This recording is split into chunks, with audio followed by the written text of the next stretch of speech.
Open channel flow is characterized by flow in which the surface is free and not under external pressure. Channels can have various shapes and can be open or closed. Closed shapes only have open channel flow if the pipe is not flowing full. Similar to pipe flow in many, but not all aspects. Open channel problems relate to fluids running under gravity. Only under gravity, not under pressure. They are another application of Bernoulli's equation. When we mention Bernoulli's equation, we reference to the continuity of energy principle. The pressure component of the total energy is zero. Thus, the methodologies used in conduit flow can be applied to open channel flow as well. Gravity flow is due to the sloping surface of the channel. So the flow is going to be dependent on the slope of the channel. Open channels typically have circular, rectangular, and trapezoidal flow shapes. However, any geometrical shape is possible. Theoretically, a pipe will be exactly full and still be under open channel conditions. However, at that point, it is extremely unstable. An open channel flow or either closed conduit flow may occur. For example, a circular pipe flowing exactly full can cause some back pressure to develop, which will pressurize the system and cause closed conduit flow to occur. Alternatively, due to the hydraulic radius being greatest when the pipe is at about 94% full capacity, the channel may tend to slightly less than when it is compared to the full case.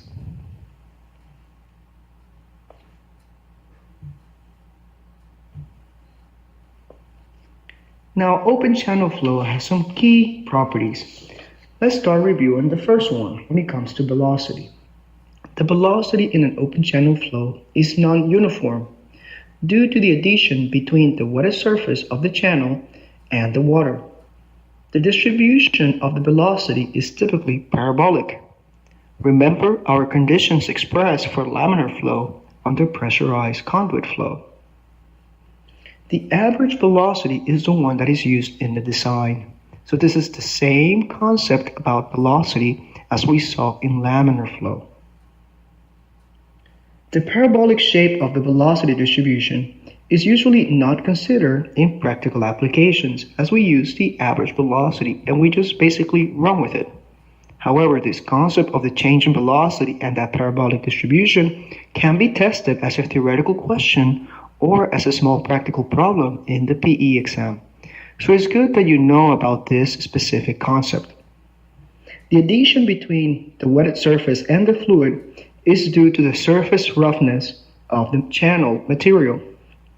The mean velocity can be found by measuring the flow at various locations along the channel, then averaging those measurements based on the tributary area of each velocity measurement.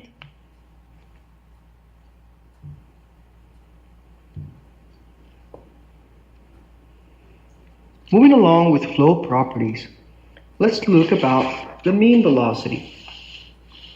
The mean velocity multiplied by the flow area gives the flow quantity. The flow equals to the cross-sectional area of the flow and the velocity working orthogonally to that cross-sectional area. That is the flow in open channel and it's also the flow in pressure conduit concepts. The hydraulic radius. We saw this concept before under pressure conduit analysis, and it's the same concept in open channel flow. The hydraulic radius is simply the cross-sectional area of the flow divided over the wetted perimeter. And in the previous recording, I expressed how much I like the description of the wetted perimeter variable because it provides almost a graphical picture of what it represents. Now we have some resources for finding the hydraulic radius for different shapes, in SERM, such as Table 19.2, Appendix 16A, and Appendix 19C. Table 19.2 gives equations for the cross-sectional area, the wetted perimeter, and the hydraulic radius, rectangle, trapezoid, triangle, and circle. We saw an example of, we saw what Table 19.2 looks like in the previous recording, and you should have it also quickly at your fingertips through the manual. This table can be a great aid while solving problems for the PE exam. So I highly recommend that you tap this page of SERM so that you can have quick access to it during the PE exam. More than likely, you might have to use this table twice for one problem in pressure conduit and one problem in open flow. So it's a good reference to have at your fingertips. The hydraulic diameter can also be calculated for open channels. However, it should not be confused with the hydraulic depth, which also uses a notation of DH. Other open channel flow parameters are discussed in SERM. However, they're not commonly used in solving open channel problems on the breadth portion of the exam. Some of these more detailed concepts may be tested in the depth portion of the PE exam if you're taking the specific discipline of water resources and environmental engineering.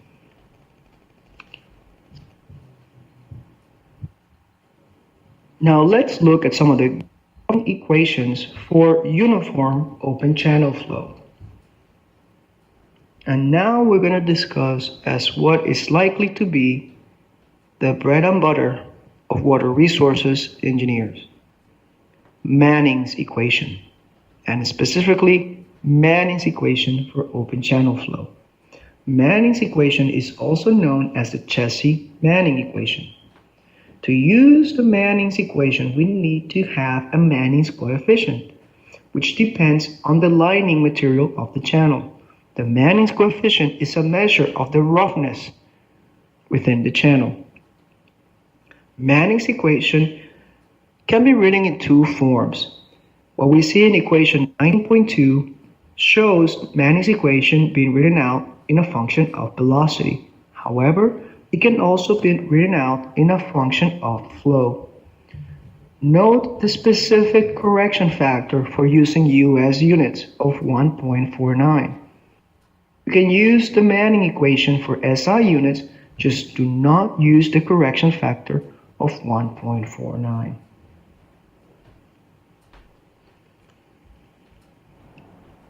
The R represents the hydraulic radius and S represents the longitudinal slope along the channel. This is the longitudinal slope, not a cross-sectional slope. The slope is technically the slope of the energy line. However, here's a key assumption for uniform flow, is that the slope of the energy line will be equal to the geometric slope of the channel. Manning coefficients vary based on the resource or the textbook that you use. So it is typical for those values to be given in the NCES exam to avoid subjectivity of different resources. Now, Appendix 19.A of SERM shows some example Manning coefficients that you can use when you're practicing for problems in the PE exam. Practicing for problems for the PE exam. Here we see a close-up of Appendix 19A of SERM that shows different Manning's roughness coefficients, shown on the right side of the table, for different type of channel material or lining materials. Note the ranges in some of these materials because those will vary from resource to resource. One of the questions or commonly asked questions that I get for people preparing for the PE exam is when they're looking at tables that show ranges for different coefficients. They ask, is it correct to pick the middle value, or should it be a conservative assumption and pick the highest or lowest value based on the point of view for the specific problem of what conservative stands for, right? Well, the answer to that question is for the NCES PE exam, you will not need to pick within a range. You will not need to use, let's say, so-called engineering judgment to determine which is the most applicable value within a range to use to solve a problem. Because that infers a little bit of subjectivity, and NCS has prepared their exam to be as objective as possible to minimize problems being contested by test takers. So in the NCES exam, in the NCES PE exam, you'll be given two things, either given directly the roughness coefficient or the value that you need to use, or you may be given a range with a specific condition that you need to evaluate to pick a specific value within that range. So keep that in mind, that if you see a range given in the PE exam, there has to be a condition attached to allow you to pick a value within the range. If you're using a reference or a resource to pick a variable out of a range, that should give you a good pointer that you're probably in the wrong direction on trying to solve for that specific problem.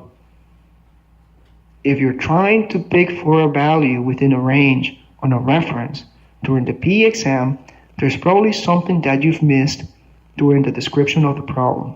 So I will encourage you to reread the problem and to determine what you missed.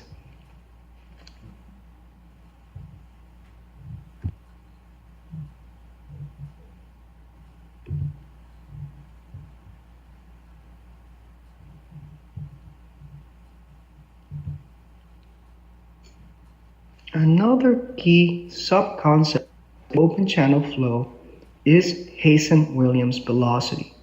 Now, this is similar to the Manning equation.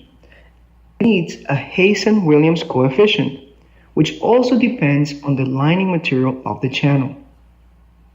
S sub O also represents the slope of the channel and is measured in feet per feet. The Hazen-Williams equation is applicable to water flows with high Reynolds numbers. The Hazen-Williams coefficient is based only on the material roughness and not on fluid characteristics. This requires professional judgment to choose a value of this C coefficient. When you have a problem in the PE exam, you will be given this C coefficient to avoid that professional judgment and that slight idea of subjectivity when it comes to pick that value.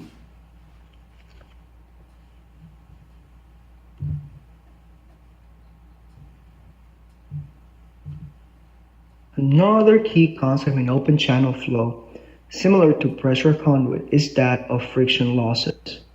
And here we see the application of Bernoulli's equation, and it looks exactly, if not the same, as the energy equation used to evaluate pressure conduit, because the same principle is being applied, and that is of the conservation of energy.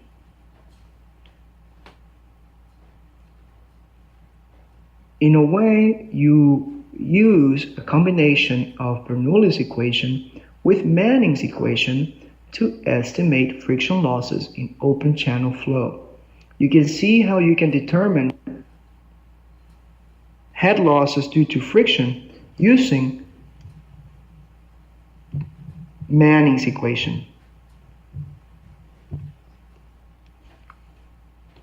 These calculations assume that the energy grade line is sloping at the same slope as the geometrical slope of the channel.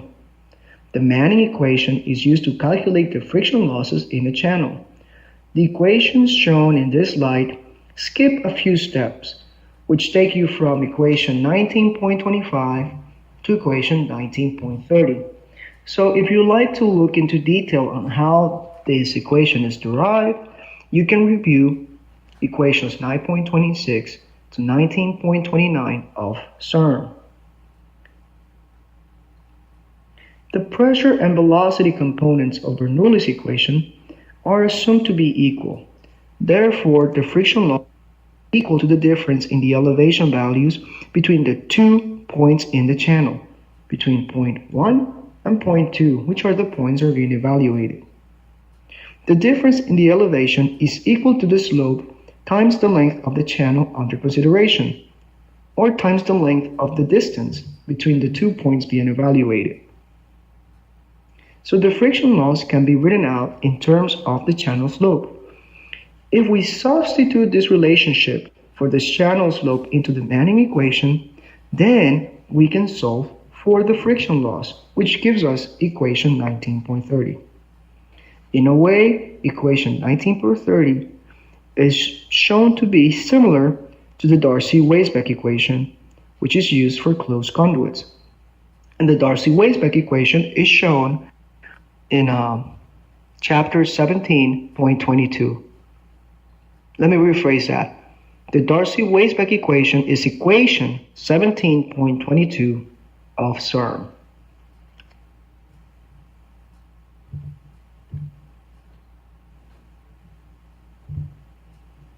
Remember how in pressure conduit we use gauges to measure flow. In open channel flow, we use weirs to measure flow.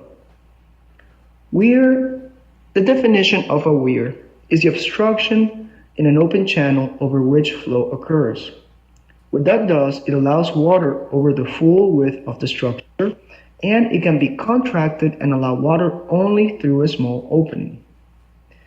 Now, because of this, weirs are often used to measure open channel flow, and they're typically used for flow measurement and not as dams. Weirs are typically solved using Bernoulli's equation and the continuity equation.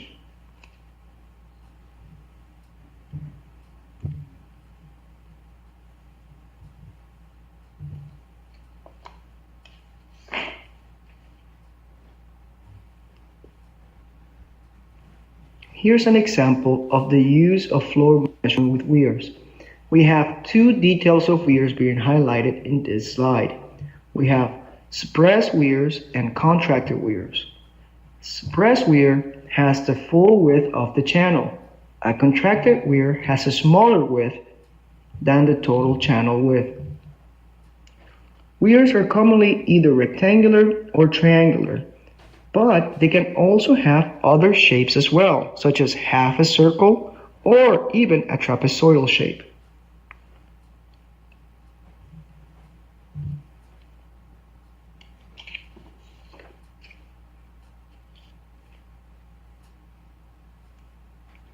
Here we see some equations to use to measure flow through weirs.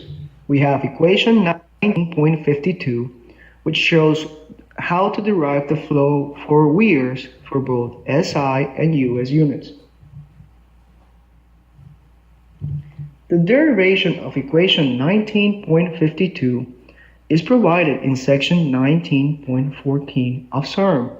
It is good to review how these equations are derived to get a full idea of the concept behind them.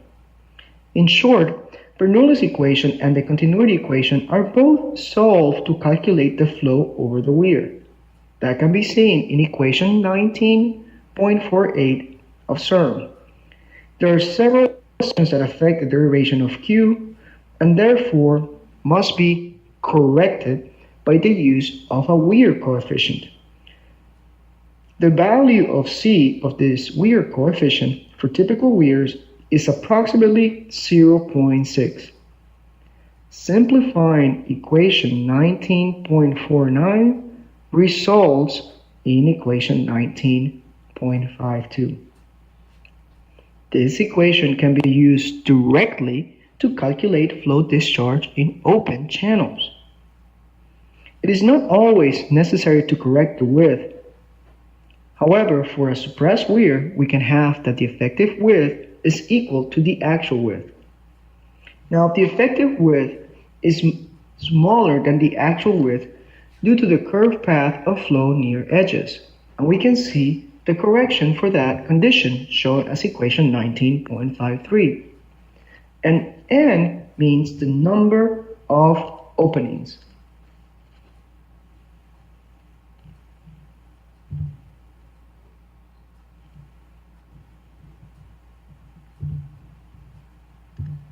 Here we see some details on how the Weir equation is derived, and this comes directly from SERM section 19.14.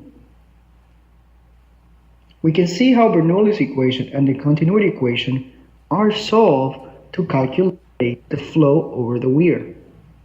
Now, if we use this correction coefficient of 0.6, we can simplify equation 19.49 and get down to equation 19.52, as we see here in SI and US units.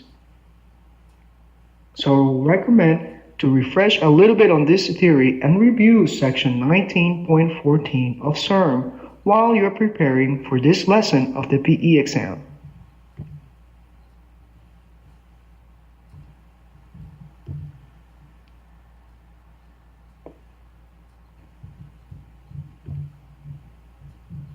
Now let's look at different shapes of weirs.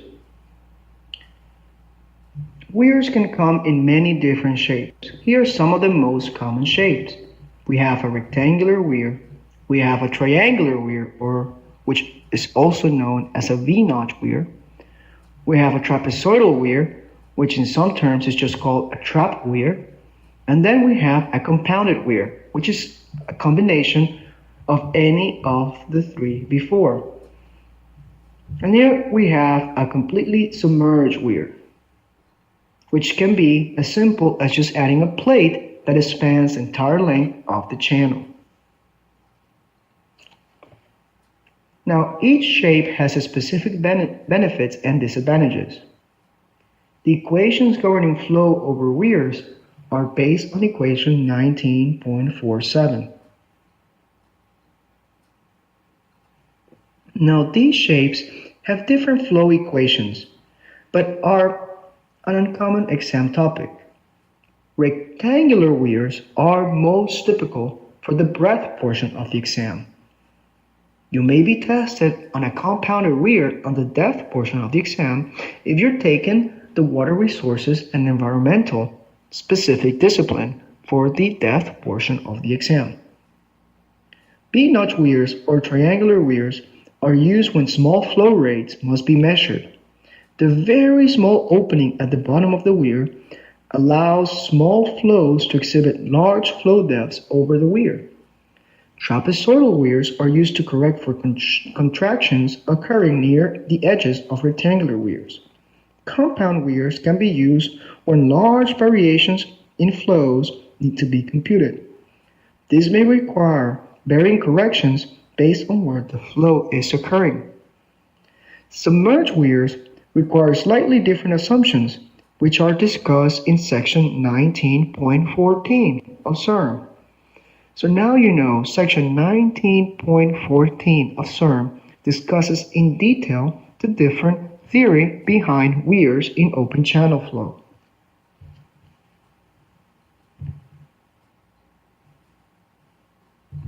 So let's get to some number crunching. Let's start reviewing some practice problems. A sewer pipeline has a diameter of 15 inches and is sloped at 0.4% with a Manning roughness coefficient of 0.016. The steady flow inside the pipe has a depth of 3 inches.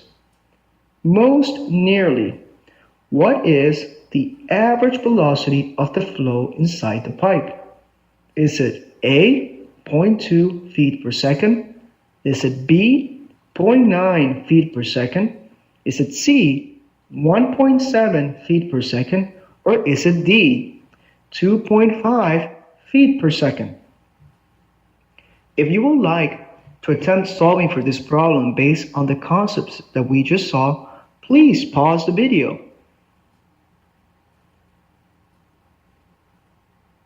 Now, This problem could be mistaken for a pipe flow problem at first glance.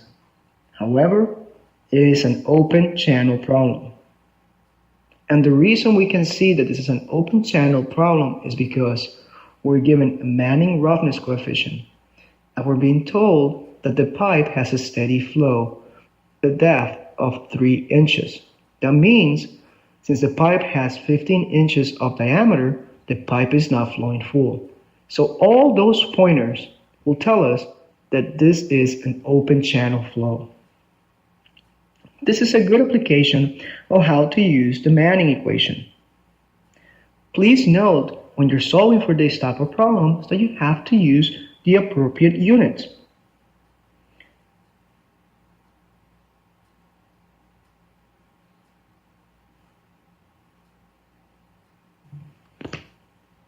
So let's get through the solution of the problem. The hydraulic radius, well, for these type of problems, I like to begin with first what is being asked in the problem to find. And that is, what is the velocity of the flow? So that is the main equation that we need to solve. And we know we need to use Manning's equations for velocity because we're given a Manning's roughness coefficient. And here's the Manning's equation for open channel flow. So what I like to do is I like to review the equation and see if I have all the variables needed to solve for it. Do I have the hydraulic radius? Well, the hydraulic radius is basically the area over the wetter perimeter. I do not have the area of the pipe, and I do not know the wetter perimeter, so I will need to calculate for the hydraulic radius. Those are not given in the problem prompt. The slope is given in the problem prompt, so I can calculate, so I can use the slope given in the problem prompt. And Manning's roughness coefficient, which is typically shown as lowercase n. Now here on this equation is shown as capital N, but it's typically shown as lowercase n. We're given that in the exam problem, and that is 0.016. So of all these values, what I need to calculate is the hydraulic radius. So now let's see what we do to find the hydraulic radius.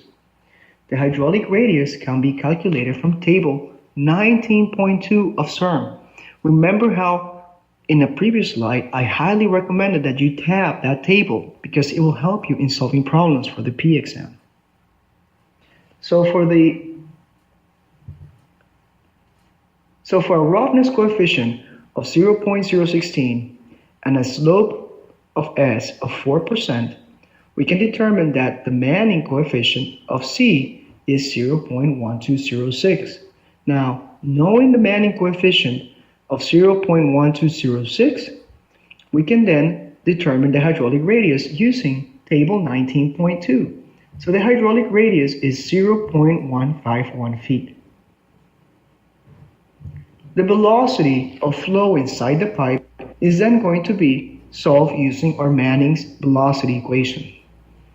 So we solve in the equation and that comes out to be 1.7 feet per second.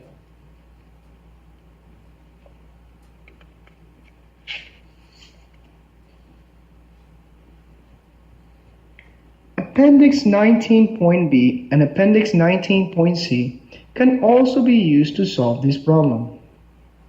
Appendix 19.b of SERM uses a nomograph to solve for the various equations. To use that nomograph, a line is drawn between the outside or inside axis based on given inputs. A second line is drawn between the third input and the point where the first line crosses the turning line. The point at which the second line crosses the unknown axis is the relevant value. To use Appendix 19.c, calculate the ratio of flow depth to pipe diameter, then read across the velocity. The ratios on the horizontal axis can be used to calculate various parameters. This can be helpful when comparing various parameters in a pipe that has varying flow depths. Within SERM, you will see example problems on how to use these different appendices.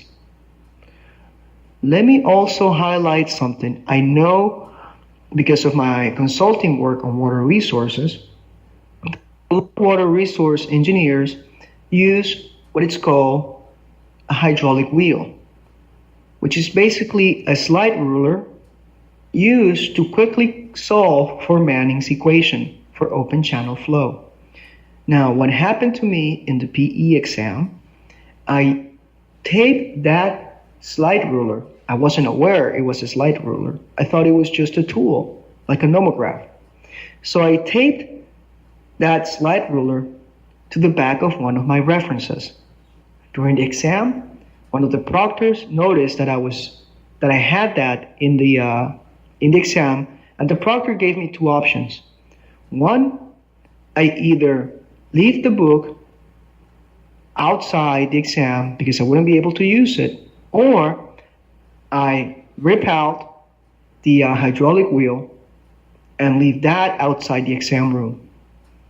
So I couldn't rip out the wheel, so I had to rip out the last page of the book and leave that outside of the exam room.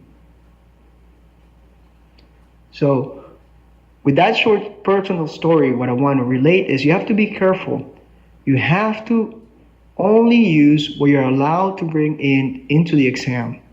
And a ruler is any type of calculation device that has moving parts to it.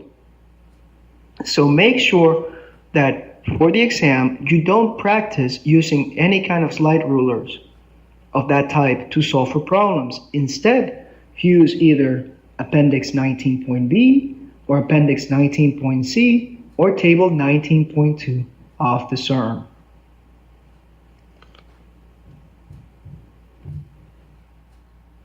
Let's go through one more problem. A rectangular irrigation channel is 3 foot deep and 8 feet wide. The material used to line the channel has a Manning roughness coefficient of 0.01. The channel must supply 900 CFS of water. What is the slope of the channel? Is it 1%, 2%, 3%, or 4%? If you would like to attempt solving this problem with the concepts that we reviewed so far, I would recommend you to pause the recording and attempt to solve the problem. This problem is an example, again, of using Manning's equation to calculate the required slope for the channel. Another application of the Manning equation is to calculate the required channel geometry to supply a given flow rate of water.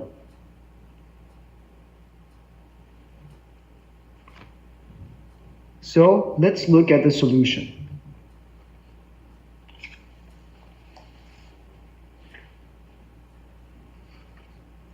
This problem is a straightforward example of solving the Manning equation for the required output. One of the key things on using Manning's equation is that we need to make sure we're using proper units. So it's very likely that NCS will require you to do some kind of unit conversion before you solve for the solution. This is a typical exam problem, a very, very common exam problem. The area of flow A is calculated from the channel height and the width. So the area of flow equals to 3 times 8 feet, and that's 24 square feet. Now the area of flow is based on the channel height, but that channel height, it does not necessarily represent the full geometry of the channel. It represents the height of the flow or the depth of the flow. So for example, NCS may throw a quick little adjustment to your theory on this problem.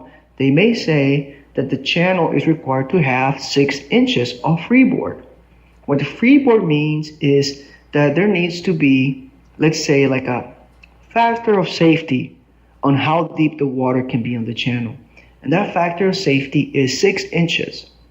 So our depth of flow in the channel is going to be equal to the full height of the channel minus that factor of safety of 6 inches in the hypothetical example I'm providing. So instead of using the full depth of the channel, you will have to use 2.5 feet, which is 3 feet minus the 6 inches of freeboard. But we don't have that in that problem, so we have that our area is strictly the depth or the height times the width, and we have 24 square feet is our area. Our wetted perimeter can be found using this equation shown here, which simply gives you on this channel that the wetted perimeter is, since it is a rectangular channel, it's twice the depth plus the bottom width of the channel, and that equals to 14 feet. Note that both the area and the wetted perimeter will vary based on the geometry of the channel. The equations shown here work out because this is a rectangular channel. So you cannot use these equations for a trapezoidal channel, a triangular channel, or a channel that has the shape of a half circle or a full circle. So the hydraulic radius is a simple division between the area and the wetted perimeter that comes out to be 1.71 feet. Using the Manning equation to find the slope, we have Manning's equation in this form shown here, which is giving us the flow. So we typically solve for the slope of the channel. Now, the solution shows that they've decided to use algebra to solve out for S. Now, in the exam, I typically won't recommend to use algebra to try to solve for a variable inside a complex equation. Because we all know if we're going to use algebra, we can't jump from one step to the final step. There are some intermediate steps that we need to take to derive this formula. And those additional steps will increase your chances of making a small mistake. So what I would recommend in a problem like this is to do a little trial and error and plug in the different slope values given on the problem prompt to find if you get the flow that is given in the problem prompt of 900 CFS. So if you plug in the different slope options given and you get the flow given in the problem prompt, then that is the slope that you need to use. Now, you may want to print or perhaps create yourself like a small little summary sheet of different forms of Manning's equation. And of course, this one, the algebra is already done for you that shows the slope, solving Manning's equation for the slope. So you may want to have this handy for the exam, because if you're asked a problem just like this, you can simply use this form of Manning's equation that's already, the algebra work has already been done for you and shows it being solved for S.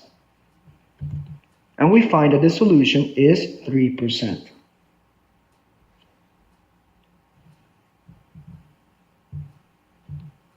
Let's look at another problem. A trapezoidal water canal that is 100 meters long and is constructed from brick. The base is 4 meters wide. The side slopes are 1:1. Water flowing through the canal is 1 meter deep with a flow velocity of 5 meters per second. Most nearly, what is the head loss?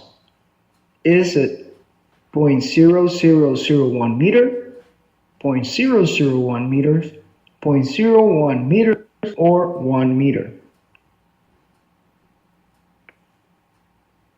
If you would like to solve this problem, use the concepts that we reviewed so far in the lesson, I'll recommend you to pause the video, and take a stab at it.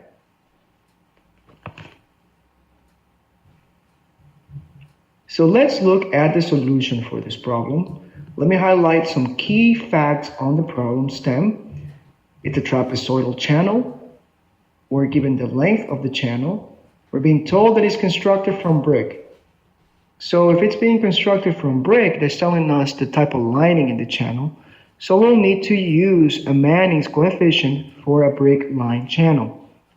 Now, in the PE exam, you will be given the Manning's coefficient for a brick line channel.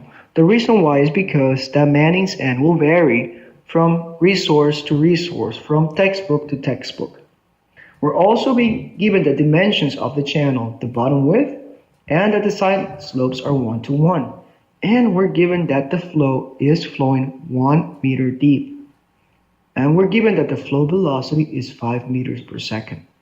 What we need to find is what is the head loss. So let's look at the solution for this problem.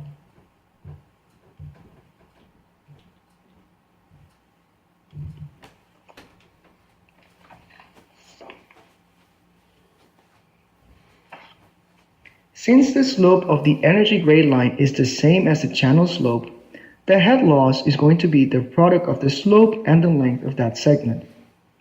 The hydraulic radius can be found using table 19.2 of CERM.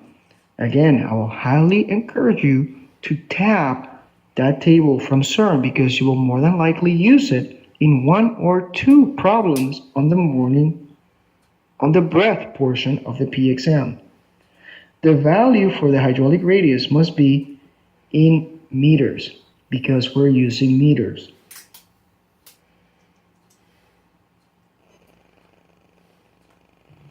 So it is reasonable to assume that the head loss in a segment of the canal is the product of the slope and the length of that segment.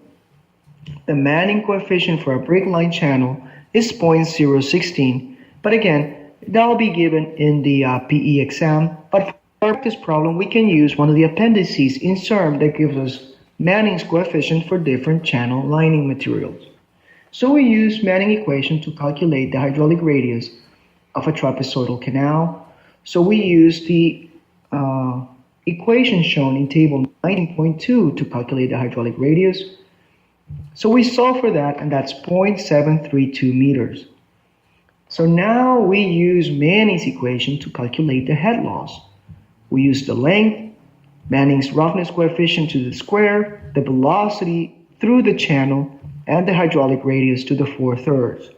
So the head loss due to friction is 0.95 meters, which is equal or close to 1 meter. So the answer is D.